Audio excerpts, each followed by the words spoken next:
열왕기상 4장 1절부터 보시겠습니다. 솔로몬 왕이 온 이스라엘의 왕이 되었고 그의 신하들은 이러하니라. 사독의 아들 아사리아는 제사장이요 시사의 아들 엘리호렙과 아히야는 서기관이요 아힐루스의 아들 여호사밧은 사관이요 여호야다의 아들 분하야는 군대 장관이요 사독과 아비아달은 제사장이요 나단의 아들 아사리아는 관리장이요 나단의 아들 사봇은 대신이니 왕의 벗이요 아이살은 국내 대신이요 압다의 아들 아도니람은 감역관이더라. 우선 6절 말씀까지 읽어드렸습니다. 이 4장서부터 내용은 솔로몬 왕의 번영, 솔로몬 왕이 된 이후에 이스라엘의 번영이죠. 그 번영에 대한 내용이 4장에 기록되어 있습니다. 우선 그 4장 들어가기 전에 3장 28절 다시 한번 보시면 온 이스라엘이 왕의 심리하여 판결함을 듣고 왕을 두려워하였으니 이는 하나님의 지혜가 저희 속에 있어 판결함을 봄이더라.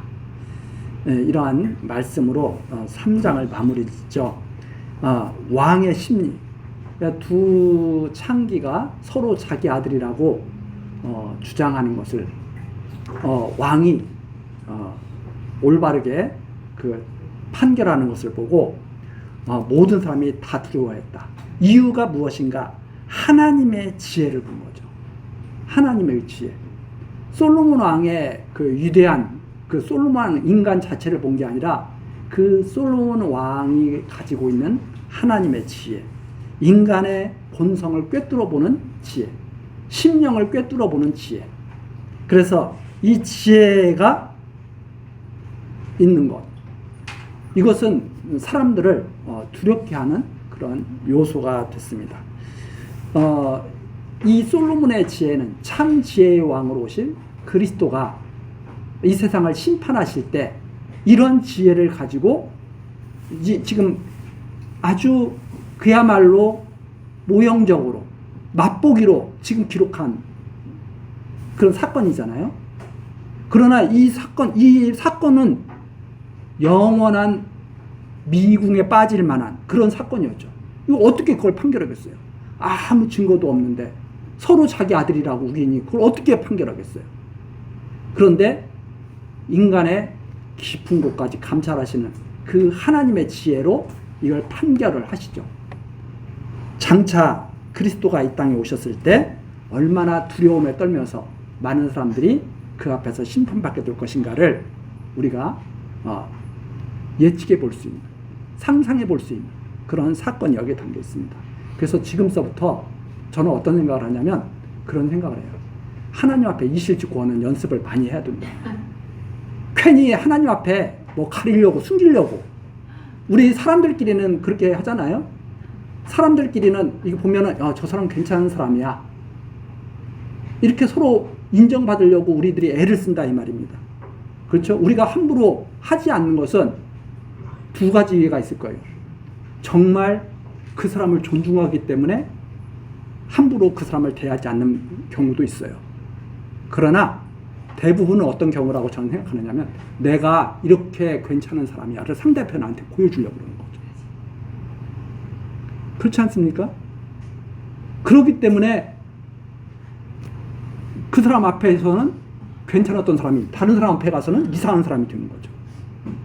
그래서 사람들은 한결같은 그런 사람을 보기를 원하지만 힘 있는 사람한테는 굽신거리던 사람이 힘없는 사람 앞에 가서는 갑자기 폭군이 되기도 하고 밖에서는 친절했던 사람이 집안에 들어가니까 이상한 사람이 되고 또 집안에서는 아주 자기 집안은 잘 챙기는데 밖에 나가면 이기적인 사람이 되고 천차만별인 거죠.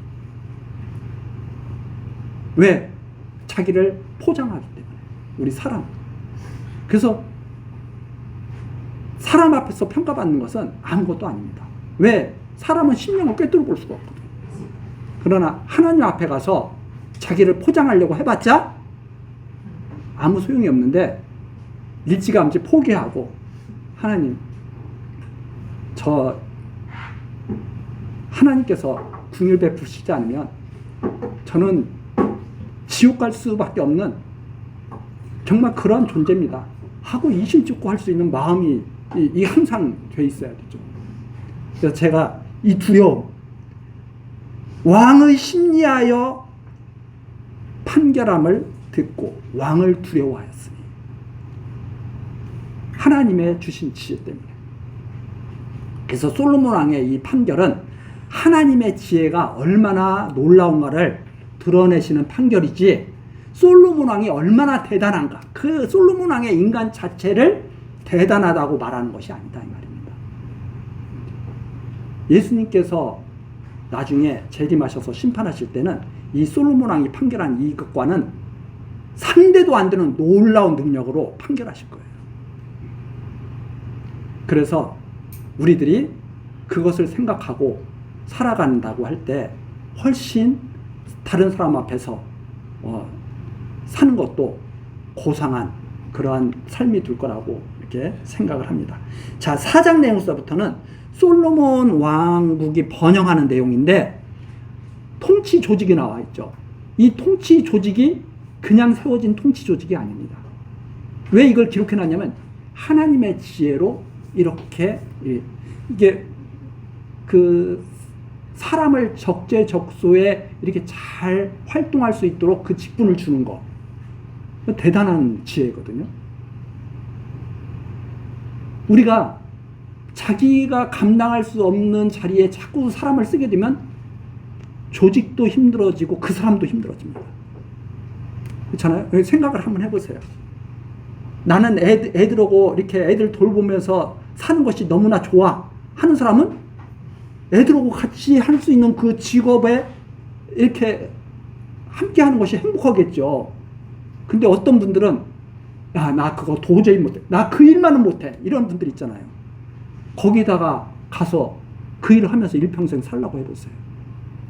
그거 보통 힘든 일이 아닙니다. 어떤 사람은, 그래서 우리도 있잖아요. 예를 들어서 이과에 잘 맞는 그런 분이 있고 문과에 잘 맞는 그런 분이 있죠. 의사가 다 좋은 게 아닙니다. 저는 침 맞는 거 싫어하거든요. 이 침 맞을 때 저 맞는 것도 싫고 다른 사람 꽂는 것도 싫어요. 왜냐면 겁이 나. 근데 저희 외조부께서 저보고 한의 쪽으로 좀 했으면 너 괜찮겠다. 왜?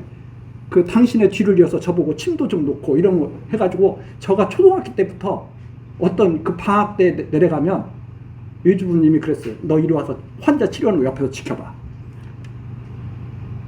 저 그거 했으면 아마 돌아버렸을 거예요. 왜? 못해요. 이거 찌르는 거 얼마나 아플까? 이 생각에 저도 못 맞고 다른 사람도 못 맞고. 그런 사람은 못하죠. 근데 저는 지금 의사분들 대단한 분들이라고 생각해요. 왜? 그 어려운 환자들 다 돌보고. 그래서 아무나 좋은 일이라고 해서 아무나 하는 게 아니다. 자기에게 잘 맞는 일을. 근데 이 솔로몬이 이걸 왜 이렇게 기록해 놨느냐면, 이 솔로몬 왕국이 번영하기 위해서는 이 통치 조직이 잘 돼야 되잖아요.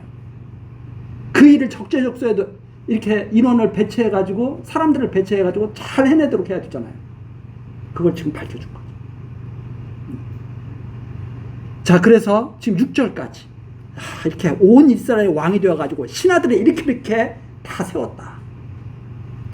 또 7절이죠. 솔로몬이 온 이스라엘 위에 12관장을 두매 그 사람들이 왕과 왕실을 위하여 식물을 예배하되 각기 1년에 한 달씩 식물을 예배하였으니 그 이름은 이러하니라. 에브라임의 산지에는 벤호리요, 마가스와 사알빔과 벳세메스와 엘론 베타난에는 벤데겔이요, 아룻봇에는 벤헤셋이니 소구와 헤벨 온 땅을 저가 주관하였으며, 돌 높은 땅 온 지방에는 벤 아비나답이니 저는 솔로몬의 딸 다밧으로 아내를 삼았으며, 다낙과 무깃도와 이스라엘 아래 사르단가에 있는 베스안 온 땅은 아일룻의 아들 바나가 맡았으니 베스 안에서부터 아벨무올라에 이르고 용루암 바깥까지 미쳤으며, 길르앗 라못에는 벤게벨이니 저는 길르앗에 있는 므낫세의 아들 야일의 모든 촌을 주관하였고 또 바산 아르곱 땅의 성벽과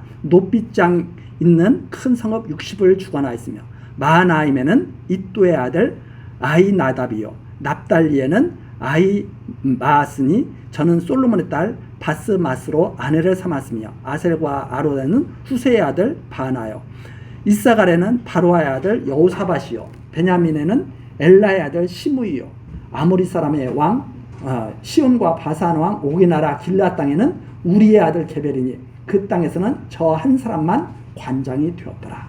이렇게 솔로몬 왕국의 조직이 아주 체계적으로 잘 갖춰져서 솔로몬 왕국이 드디어 이제 번영을 아주 극에 달하는 번영을 누리게 되죠. 그래서 20절입니다. 유다와 이스라엘의 인구가 바닷가에 모래같이 많게 되매 먹고 마시며 즐거워하였으며 이것이 지혜로 하나님께서 주신 지혜로 다스리시는 왕국의 모습이죠. 다 즐거워한 그런 삶.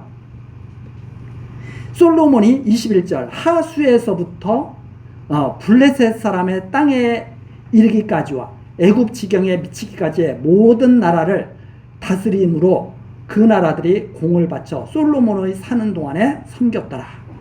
솔로몬 왕국이 그야말로 번성을 하고 백성들도 많아지고 20절에 나오잖아요. 유다와 이스라엘의 인구가 바닷가에 모래같이 많게 되며 아브라함에게 언약하신 하나님의 말씀이 생각나지 않습니까? 너 자손이 바닷가의 모래처럼 하늘의 별들처럼. 그 다음에 인구가 늘어났죠. 21절입니다. 모든 나라를 다 다스리죠. 어디까지? 하수에서부터 유브라데가 하수에서부터 블레셋 사람 지중해 연안 블레셋은 지중해 쪽에 이렇게 치우쳐 있잖아요. 지중해 연안 그리고 애굽 지경에 마치기까지 애굽 모든 나라를 다스림으로 그 나라들이 공을 바쳐 솔로몬의 사는 동안에 섬겼더라. 그래서 다윗과 이 솔로몬 왕국은 다윗의 뒤를 이어서 하나님의 언약 성취의 결정이죠. 이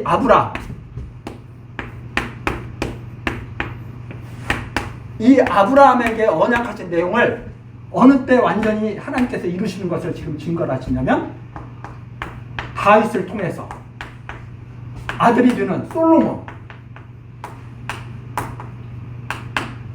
이 솔로몬이 이제 잠시 뒤에 나오겠지만 성전 건축을 합니다. 이것으로 완전히 이스라엘 역사는 딱 핵심으로 증거가 됩니다.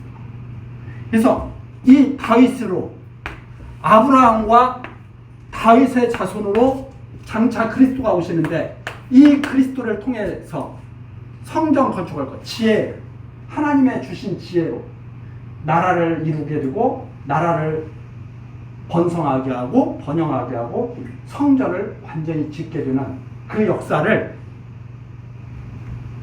아브라함과 다윗의 자손 솔로몬으로 하여금 완전히 이루어지는 것을 보여주시고 장차 그리스도로 참 성전 되시고 만왕의 왕 되실 그리스도를 통해서 나타내실 것을 약속하신 계신 말씀이다. 이렇게 우리들이 이해를 하게 되는데 그 내용을 우리가 한번 찾아보겠습니다. 우선 창세기 22장 아브라함에게 하나님께서 여호와의 이름으로 맹세하시는 내용이죠. 17절 내가 네게 큰 복을 주고 내 씨로 크게 성하여 하늘의 별과 같고 바닷가의 모래와 같게 하리니 내 씨가 그 대적의 문을 얻으리라. 또 내 씨로 말미암아 천하 만민이 복을 얻으리니 이는 내가 나의 말을 준행하였음이라 하셨다. 그래서 이 내용이 구약에서 지금 솔로몬을 통해서 확연하게 드러나는 거죠.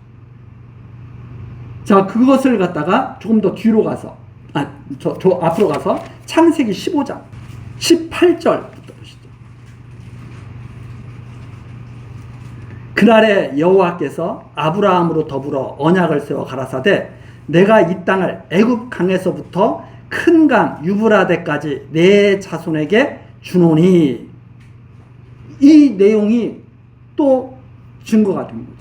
다시 그를 돌아와서 열왕기로 다시 와서 보시겠습니다. 열왕기 5장 20절. 유다와 이스라엘의 인구가 바닷가에 모래같이 많게 되매 먹고 마시며 즐거워했으며. 바닷가의 모래처럼 인구가 아브라함에게 언약하신 대로. 그 다음에 21절. 솔로몬이 하수 유브라데 강이죠. 이 하수는 유브라데 강을 말합니다. 하수에서부터 블레셋 사람의 땅에 이르기까지 애굽 지경에 미치기까지 언약하신 대로. 창세기 15장에 언약하신 말씀대로, 창세기 22장에 언약하신 말씀대로, 아브라함에게 언약하신 말씀대로 솔로몬 왕이 번영을 해서 이렇게 증거하게 되는 거죠. 이것을 아브라함과 다윗의 자손, 예수 그리스도의 세계, 아브라함과 다윗의 자손, 솔로몬을 통해서 보여주는 예수 그리스도의 세계다.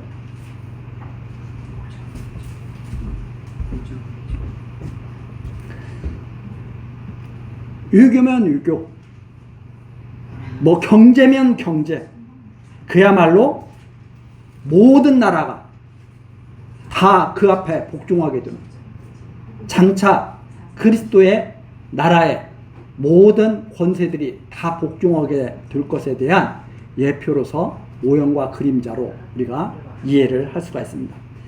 자, 얼마나 번영했느냐 보시죠. 22절, 열왕기상 5장 22절. 솔로몬의 1인분 식물은 가는 밀가루가 30석이요, 굵은 밀가루가 60석이요, 살찐 소가 10이요, 초장의 소가 20이요. 이 살찐 소는 이제 사람이 이렇게 쉽게 말해서 위안간 그런 데서 이렇게 기르는 소, 초장의 소는 이렇게 막 넓은 초원에서 방목되는 그런 소, 이런 것으로 이해를 할 수가 있습니다. 양이 100이며 그 위에 숫사슴과 노루와 암사슴과 살찐 새들이었다. 얼마나 풍요로운지 모릅니다. 솔로몬 왕이 같이 신하들과 측근들과 같이 식사를 할 때 1인분 식물이에요. 그 다음에 24절. 솔로몬이 하수 2편을 딥사에서부터 가사까지 모두 다스림으로, 솔로몬 왕국이 엄청난 영역을 다스리게 되죠. 하수 2편의 모든 왕이 다 관할한 바 되되 저가 사방에 둘린 민족과 평화가 있었으니. 평화가 이루어져. 평화의 왕입니다. 전쟁이 없을 때의 왕이죠. 25절. 솔로몬의 사는 동안에 유다와 이스라엘이 단에서부터 부엘사바에 이르기까지 각기 포도나무 아래와 무화과나무 아래서 안연히 살았더라. 이 시대를 사는 사람들은 얼마나 대단하겠어요. 가만히 생각을 해보시면 우리나라도 경제적 풍요를 누리는 것이 그렇게 오래되지 않았습니다. 우리나라가. 저도 지금은 학교에서 급식 다 주잖아요. 급식 주는데 왜 우리 학교는 과일 안 주냐고 난리치는 뭐 그런 지금 그런 시대잖아요. 과일도 왜 친환경으로 안 주고 농약 섞인 거 주냐고 또 난리치는 그런 시대인데, 저 그때는 국민학교, 지금은 초등학교죠. 점심 때 저 수돗물 먹고 그렇게 저도 지낸 경험이 있습니다. 점심 때 도시락이 없으니까 수돗물 배는 고프니까 어떻게 해요? 저 초등학교 다닐 때 저 그런 시대 살았어요. 빵 배급 받으면 그때 이게 뭐 배급 나오는 거 있거든요. 빵 이렇게 해가지고 아무것도 안 들었고 뭐 밀가루 같은 걸 어떻게 만들어, 그러면 그거 빵 요만한 조가리 하나 이거 주면 그거 이제 점심 먹으라고 이제 이렇게 줄 때가 또 있었어요. 집에 있는 동생들 생각해가지고 그거 먹고 싶은 거 조금씩 떼어 먹다가 남겨가지고 동생 갖다 주고, 집에 있는 학교 안 다니는 동생들 갖다 주고, 그런 시대를 살았다 이 말입니다. 저 어릴 때. 근데 지금은 우리나라가 세계 경제 강국 10대 강국에 들어가요. 그런데 감사할지 모르죠. 사람들이 오히려 더 욕심사나워져. 기가 막힌 사실 아닙니까? 그렇게 잘 살게 됐는데 하나님께서 역사하시지 않으면 아무것도 될 수 없는 그것을 우리들이 안다면 지금 얼마나 우리들에게 좋은 시절을 줬는가, 그 좋은 시절을 왜 주셨는가? 하나님을 배우라. 이렇게 역사하시는 하나님을 배우라고 우리에게 사실은 말씀하고 계신 거죠. 그러나 우리들은 그런 걸 생각하는 게 아니라 어떻게 하면 더 내 욕심을 채울까에 몰두합니다. 지금 솔로몬이 왜 이렇게 됐어요? 이 역사를 통해서 하나님께서 하시는 일을 보여주신 거잖아요. 하나님이 어떤 나라를 원하시는가? 왜 그런 나라를 원하시는가? 아브라함에게 언약하신 대로 그대로 이루어지시는 하나님을 이스라엘로 하여금 확인하라. 이 하나님 확인하라. 하나님께서 언약하신 대로 야 하늘의 별처럼 많게 해줄 거야. 바닷가의 모래처럼 많게 해줄 거야. 다 다스리도록 다 내가 만들어줄 거야. 왜 그렇게 만드셨겠어요? 성전 세우라. 성전 지으라. 솔로몬이 결국 하는 일이 성전이잖아요. 성전 짓는 일. 그 우리들도 왜 어려울 때, 이때 아브라함 때는 어려울 때였습니다. 땅 한 평 없을 때. 이 어려운 때를 지나서 풍요의 때가 됐습니다. 왜 그렇게 하시는가? 하나님이 기뻐하시는 뜻이 무엇인가를 알라는 거죠. 하나님의 성전으로 지어줘.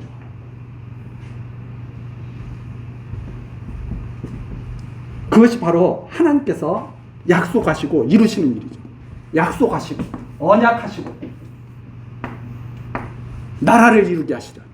그 하나님의 뜻이 지금 이 솔로몬의 이것으로 지금 다 증거가 되고 있는 것이다. 이 솔로몬의 왕국 보면서 부러워하라는 게 아니라 하나님이 하시는 일을 보라.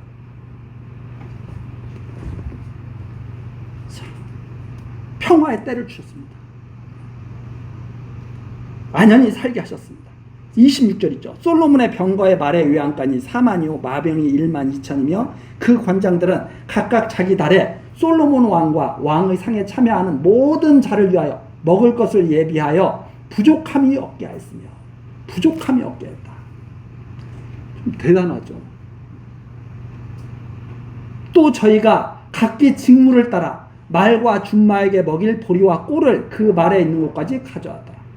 완전히 나라가 그야말로 풍성하고 평화롭고 장차 그리스도 왕국의 모습을 미리 육적으로 모형적으로 보게 하고 소망하게 하시려는 말씀이죠. 29절 저는 이 29절 볼 때마다 이 소원이 바로 이런 소원이 생기죠. 왜? 하나님이 솔로몬에게 지혜와 총명을 심히 많이 주시고 어떤 지혜? 하나님 아는 지혜죠. 백성을 다스릴 수 있는 지혜죠. 하나님의 뜻을 따라서 총명, 아주 예리하게 예민하게 판단할 수 있는 능력. 근데 주셨는데 심히 많이 주셨다. 하나님이 언약하신 말씀대로. 그 3장 앞에 조금 가서 열왕기상 3장 12절 다시 한번 보시죠. 11절부터 보시죠. 이에 하나님의 솔로몬이 지금 백성을 잘 다스릴 수 있게 해달라고 그러지 않습니까? 그러니까 11절 하나님이 저에게 이르시되 내가 이것을 구하도다. 자기를 위하여 수도 구하지 아니하고 부도 구하지 아니하고 자기의 원수 생명 멸하기도 구하지 아니하고 너를 위해서 구하지 않고 오직 송사를 듣고 분별하는 지혜를 구하였은즉 하나님의 원하는 것을 구했다 이 말입니다. 그래서 이 12절 내가 내 말대로 하여 내게 지혜롭고 총명한 마음을 주노니 너의 전에도 너와 같은 자가 없었거니와 너의 후에도 너와 같은 자가 일어남이 없으리라. 이 솔로몬에게 주신 이 지혜는 전후후무한 지혜예요. 그래서 장차 그리스도를 바라보게 하는 지혜. 지금 아무리 뭐 박사가 있고 뭐 있어도 솔로몬의 이 지혜를 따라갈 수가 없습니다. 누가 창기와 같은 그런 상황에서 누가 그런 판결을 끌어내겠어요?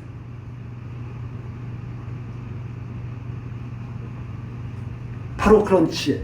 그 지혜를 주셨는데 뒤에 나오죠. 또 넓은 마음을 주셨다. 이 지혜, 솔로몬에게 주신 것이 지혜. 지혜와 총명. 넓은 마음.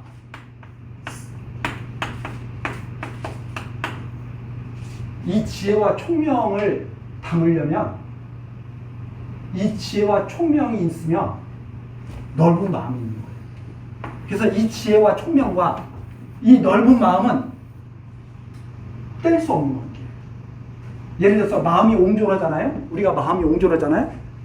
마음이 옹졸하면 하나는 알고 둘은 모르는 사람이 돼요. 예를 들어서 마음이 옹졸하잖아요. 극단으로 치우칠 가능성이 많아요. 예를 들어서 극좌가 되거나 극우가 되거나 그래요. 마음이 옹졸한 사람들은. 왜? 하늘의 지혜와 땅에서 절대 가치와 상대 가치도 분별을 못하거든. 생각해 보세요.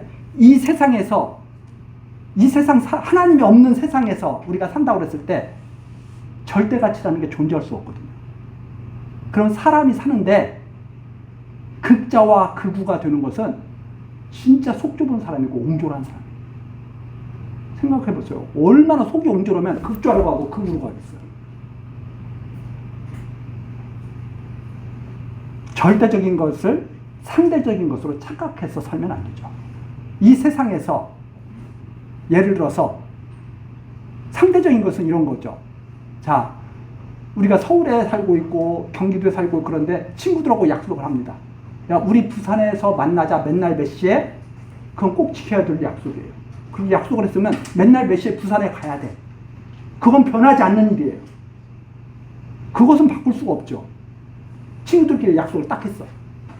근데 한 친구가 그러는 거예요. 나는 걸어서 갈래. 근데 한 친구가 그러는 거예요. 너 미쳤냐? 이 더운 날씨에 걸어가는 사람이 어딨어? 너는 사람도 아니야. 이렇게 말하면 그 사람은 자기가 맞는 것 맞다고 생각하지만 걸어가는 사람은 그렇게 생각할 수 있거든요. 나는 공황장애가 있어서 버스도 못 타. 나는 비행기도 못 타. 그래서 나는 걸어갈 수밖에 없어. 나는 걸어서 그 약속한 그날에 거기에 도착할 거야. 일찌감치 떠날 거야. 이럴 수 있잖아요. 그 사람 보고 미련하다고 하면 안 되죠. 제가 무슨 말씀 드리려고 하는지 아실 거예요. 상대적인 거 가지고 마음에 담을 수 없는 사람은 그 사람은 정말 옹졸한 사람이다. 그래서 진리 아닌 것 같고 싸울 필요가 없는 거예요. 짜장면 먹을래, 짬뽕 가지고 먹을래 가지고 싸우면 돼야 안 돼요? 먹고 싶은 거 먹으면 되는 거예요. 놀러 갈래, 안 놀러 갈래 갖고 싸우면 돼야 안 돼요? 놀러 가는 것도 나 바다로 갈래, 나 산으로 갈래. 그러면 당신하고 못 살아. 이혼해. 정신없는 사람들이죠. 그런 거 갖고 싸우는 거 아니에요. 마음이 넓은 사람이 따라가 주면 돼요. 담을 수 있는 사람이 쳐주면 돼요. 옹졸한 사람이 못 담는 거예요. 옹졸하면 못 담아요. 그래서 예를 들어서 부부싸움 할 때 져주는 사람이 사실은 마음이 넓은 사람이에요. 옹졸한 사람은 절대 상대편이 나에게 무슨 말 할 때까지 입 다물고 있습니다. 그럼 왜 그러느냐? 이게 없거든. 옹졸한 사람은 이게 없어서 옹졸하다 이 말입니다. 세상에서 마음이 넓을수록 다 받아들일 수 있는 거예요. 네가 어떻게 그럴 수 있어? 옹졸한 사람이죠. 너도 그럴 수밖에 없었겠지. 마음이 넓은 사람이죠. 근데 우리는 옹졸한 것을 생각지도 못하고 자기가 옳다고 생각한다. 자기가 옹졸한 마음을 갖고 있다고 생각하지 않고 자기가 옳다고 생각하는 거죠. 무엇이 없어요? 지혜와 총명이 없기 때문에. 저는 그래서 이런 이 구절을 볼 때마다 내가 얼마나 옹졸한가 생각을 많이 하거든요. 진짜 옹졸하다.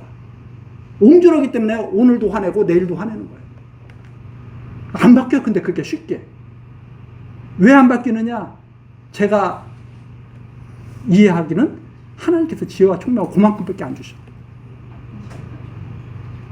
지혜와 총명을 주셔야 되는데. 그래서 여기 나오죠. 하나님이 솔로몬에게 지혜와 총명을 심히 많이 주시고 또 넓은 마음을 주시되 바닷가에 모래같이 하시니.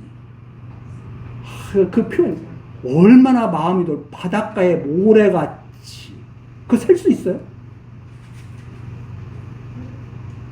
엄청난 지혜를 주신 거죠. 범사에 하나님을 인정하는 마음이 있을 때 마음은 넓은 거죠. 그래서 우리가 있잖아요. 숲도 바라봐야 되고 숲속에 있는 온갖 동식물들도 다 우리가 이해를 해야 되잖아요. 그러면 산과 같은 마음을 가지고 있는 사람이죠. 근데 문제는 산은 보는데 숲속에 딱 들어갔더니 거기에 나한테 마음에 들지 않는 게 있어. 모기떼가 그렇게 많아. 이거 다 없애버려야 되겠다.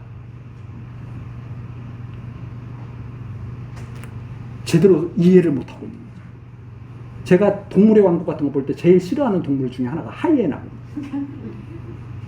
근데 지독한 것 같아. 막 그냥 떼거지로 몰려들어가지고 그 뜯어먹고.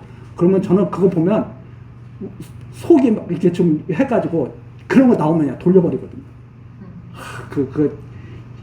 그 막 떼거지로 몰려들어가지고 연약한 거 잡아먹거나 이런 거 보면 그거 마음이 안 좋거든요. 마음이 그걸 받아들이지 못하는 마음이죠. 어떻게 저래? 어떻게 저래? 그걸 다 받아들일 수 있는 사람, 자연을 다 받아들일 수 있는 사람, 마음이 넓은 사람. 저처럼 그렇게 못 받아들이는 사람은 아직도 형편없이 마음이 좁은 거죠. 어떻게 저래? 받아들여야 돼. 그래서 이 모든 것을 담을 수 있는 마음, 그건 하나님 아는 지혜가 많아질 때 가능한 거라고 저는 생각을 합니다. 자, 솔로몬의 모든 지혜가 30절이죠. 동양 모든 사람의 지혜와 애굽의 모든 지혜보다 뛰어난지라. 저는 모든 사람보다 지혜로워서 에스라 사람 에단과 마올의 아들 헤만과 갈골과 다르다보다 나음으로 그 이름이 사방 모든 나라에 들렸더라. 그래서 이 시편에 보면 헤만의 그 시, 또 에단의 그 시, 이게 다 나오죠. 하나님 아는 지혜로부터 모든 지혜가 사실은 시작되는 것이다.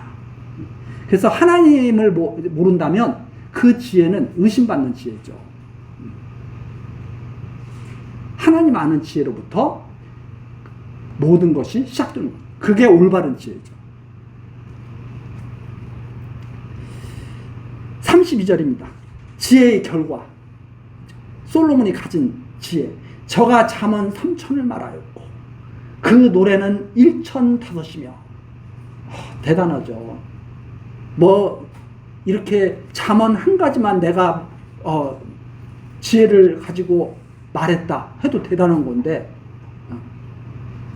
잠언 3천을 말했다. 엄청난 지혜죠. 그 노래는 1,005이며 그래서 우리가 뒤에 보면 솔로몬의 잠언, 전도, 아가 다 지혜, 그 지혜로 쓰게 하신 하나님께서 기록하게 하신 말씀이죠. 지혜로. 그래서 이런 우리가 전도서라든가 잠언이라든가 이 아가서 보면 정말 대단한 거죠. 이 아가서를 보면 부부 이 결혼 생활을 어떻게 하는 것이 정말 가장 아름다운가를 배울 수가 있죠. 저는 이 아가서를 요즘에 다시 한번 이렇게 보면서 어떤 생각을 했냐. 이걸 진작에 알았으면 내가 이 사모님을 조금 그래도 그 마음 아프게 안 해드렸을 텐데, 너무나 내가 참 무식하게 살아가지고, 지금도 마찬가지지만, 참, 너무 몰랐다. 그러니까 결혼에 대한 공부를 못하고, 자식 교육을 어떻게 시켜야 되는지도 모르고, 그냥 하는 거예요. 때가 되면. 그래가지고 시행착오를 다 겪는 거죠. 왜? 처음 결혼해 봤으니 뭘 알아요? 처음 자식을 낳아 봤으니 뭘 알아요? 그러면 미리 성경을 통해서라도 이 하나님의 뜻을 제대로 이 지혜를 구해가지고, 솔로몬은 나라를 위해서 구했지만 하다못해 하나님 가정을 잘 다스릴 수 있는 지혜를 주십시오. 이렇게라도 시작하고 했어야 될 거 아니에요. 아무것도 모르고 한 거예요. 지금 와서 보니까 내가 미쳤었나 봐. 이렇게 돼버리는 거죠. 그런데 어떻게 시간은 돌릴 수 없고, 지금이라도 해보려고 했더니 이미 때는 많이 늦어서 해도 아무 표시도 안 나고, 그나마 조금 위로가 되는 것은 오늘 사모님이 그러더라고. 요즘에 조금 나아졌어.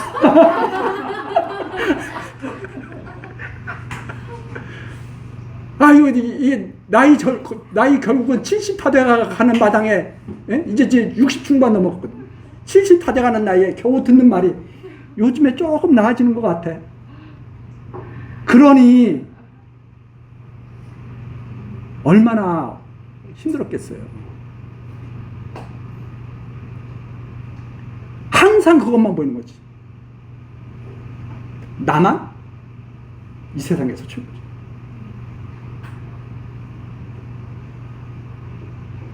아니, 왜 남의 집에서 귀하게 자란 딸을 데리고 와가지고 왜 고생을 시켜요? 제정신이 아니니까.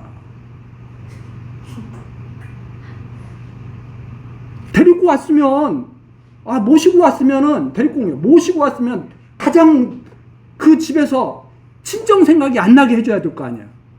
너무나 행복해서.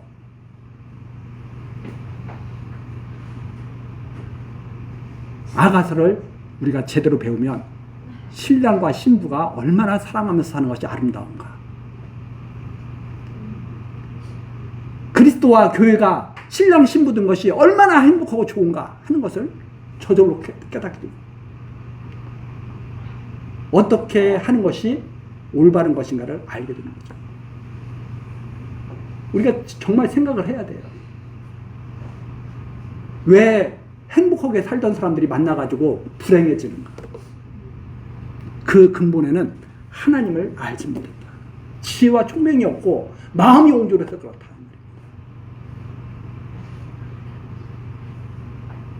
이걸 어떻게 극복할 수 있느냐?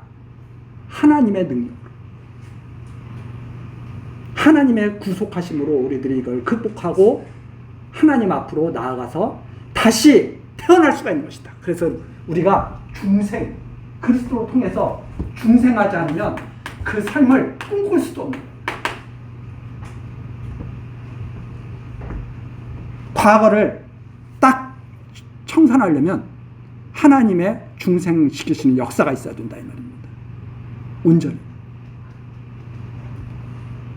제가 그래서 이 넓은 마음, 지혜와 총명, 이걸 구하면서 일찌감치 이렇게 지냈어야 되는데, 이런 생각을 하게 되고, 이런 대목을, 이런 말씀을 들을 때마다 지금도 이런 마음을 지금이라도 갖기를 소망하고 기도하는 것이 참 좋겠다, 행복하겠다, 이런 생각을 하게 되는 거죠. 자, 33절입니다. 저가 또 초목을 논하되 레바논 백향목에서부터 담에 나는 우슬조까지 모든 사람에 대한 이해뿐만이 아니라 동식물에 대한 이해까지 다, 저가 또 짐승과 새와 기어다니는 것과 물고기를 논한지라. 세상 모든 그런 하나님이 지으신 것들을 다 살펴볼 수 있는 그런 마음을 가진 거죠. 그런 지혜를 가진 거죠. 참 그래서 이런 걸 다 담으려면 머리가 좋아야 되는 게 아니고요. 마음이 넓어야 돼요. 다 담으려면 마음이 넓어야 돼요. 그래야 각양각색의 모든 것들을 다 담을 수 있죠.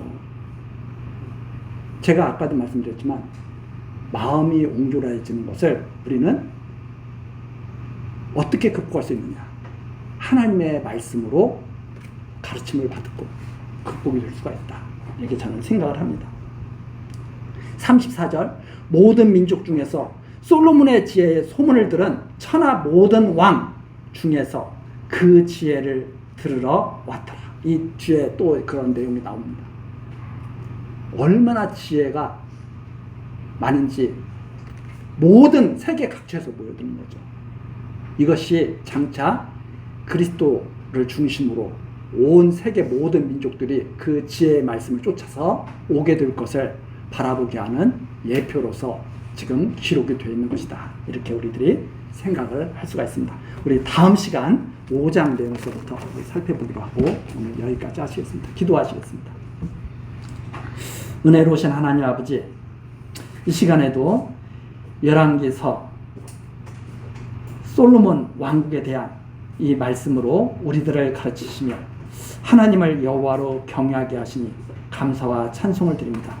하나님, 우리들이 사는 날 동안 하나님께 지혜와 총명의 마음을 받기를 원합니다. 옹졸했던 마음이 넓어지고 모든 하나님의 섭리를 받아들이며 감사와 찬송과 기도가 있기를 원합니다. 하나님의 말씀으로 가르쳐 주시고 성령으로 힘을 있게 하옵소서.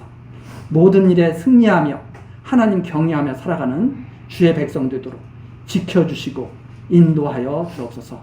우리 평생에 선하신 길로 인도하여 주실 것을 믿사옵고 예수 그리스도의 이름으로 기도드리옵나이다. 아멘.